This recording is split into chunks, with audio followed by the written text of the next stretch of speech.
Machozi yako yamefika mwisho. Machozi yako yanaenda kupanguzwa. Machozi yako yanaenda kupanguzwa. Hayo machozi umelia miaka mingi kwa sababu ya kutafuta kazi, kwa sababu ya machozi ya kazi, Mungu anaenda kuyajibu.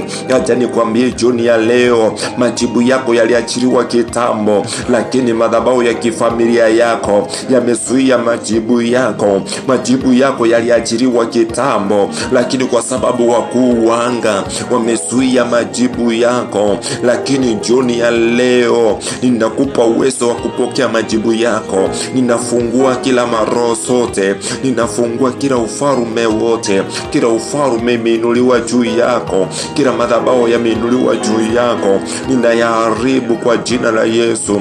Ninaharibu kwa jina la Yesu.